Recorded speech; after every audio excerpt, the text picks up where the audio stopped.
Hi friends, welcome to my channel. இன்றைக்கி நம்ம என்ன பார்க்க போகிறோம் அப்படின்னா 11வது கொஷின். இது குரூப் 1 கொஷின் 2025 நடந்த எக்ஸாம்ஸ். எப்படி கொஷின்ஸ் கேட்சிருக்காங்க அப்படின்றத தான் பார்க்க போகிறோம்.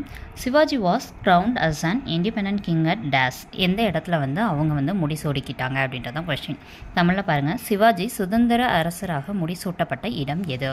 இதுக்கான சரியான ஆப்ஷன் ஏ, ரைகாட்னு சொல்லுவோம். அதாவது தமிழில் ராய்காட்னு இங்கே கொடுத்துருப்பாங்க. சில இடத்துல ரைகாட் கோட்டைன்னு சொல்லிட்டு கொடுத்துருப்பாங்க. ஓகேங்களா? ஸோ எந்த ஆண்டு சிவாஜி அவர்கள் முடிசூடிக்கிட்டாங்க கேட்டாங்கன்னா 1674. இந்த 4வது வருஷம் அவங்க முடிசூடிக்குவாங்க. அடுத்த 6 ஆண்டுகள் ஆட்சி செஞ்சு அடுத்த 6 ஆண்டுகளில் 1680 சிவாஜி அவர்கள் தவறிடுவாங்க. சிவாஜியை பொறுத்த வரைக்கும் அவங்களுடைய தந்தை பேர் பார்த்தோம் அப்படின்னா சாஜி போன்ஸ்லே அப்படின்னு சொல்லி சொல்லுவோம். ஓகேங்களா? ஸோ அதுக்கப்புறம் பார்த்தோம் அப்படின்னா அவங்களுடைய பையன் பேர், ஓகேங்களா, அவங்களோட பையன் பேர், அதாவது பேரன் தான் உயிரோடு இருந்து கொஞ்சம் இந்த மராத்திய அரசர் லீட் பண்ணி கொண்டு போவாங்க. அவங்க பேர் ஷாஹு மகாராஜா அப்படின்னு சொல்லி சொல்லுவாங்க. ஓகேங்களா? ஸோ இதுதான் அவங்களுடைய பேரனுடைய பெயர். ஓகேங்களா? அவங்களுடைய சிவாஜியுடைய மகனை யார் கொள்வா அப்படின்னு பார்த்தோன்னா அவுரங்கசீப் அவர்கள் கொடுமைப்படுத்தி கொள்வார். இந்த இடத்துல உங்களுக்கான கேள்வி, சிவாஜியினுடைய மகன் பெயர் என்ன அப்படின்றத கீழே கமெண்ட் பாக்ஸில் கமெண்ட் பண்ணுங்கள். ஓகேங்களா? அண்ட் இந்த சிவாஜி பற்றி நான் இந்த லெசனை அட்டன் பண்ணணும், இந்த லெசனில் வர கொஷின்ஸை மிஸ் பண்ணக்கூடாது அப்படின்னு நினைக்கிறீங்கன்னா இது எங்கே இருக்கும் அப்படின்னு கேட்டிங்கன்னா 7th மராத்தியர்கள் அப்படின்ற பகுதியில் இருக்கும். ஓகேங்களா?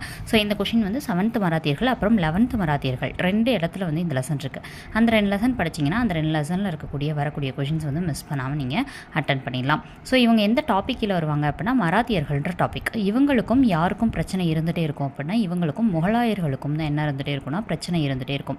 முகலாயர்களை பொறுத்த வரைக்கும் பார்த்தோம் அப்படின்னா முகலாயர்களில் ஷாஜகான் காலத்தில் தான் இந்த மராத்தியர்களுக்கும் அவங்களுக்கு பிரச்சனை ஆரம்பிக்கும். ஏன் அப்படின்னா ஷாஜகான் காலத்தில் இந்த அவங்களுடைய அப்பா சாஜி பான்ஸ்லேன்னு சொன்னோம் இல்லையா, அவங்க பிரச்சனை பண்ணுவாங்க. அதாவது சாஜி பான்ஸ்லேக்கும் வேறு யாருக்கும் பிரச்சனை இருக்கும் அப்படின்னா ஷாஜகானுக்கும் பிரச்சனை இருந்துகிட்டே இருக்கும்.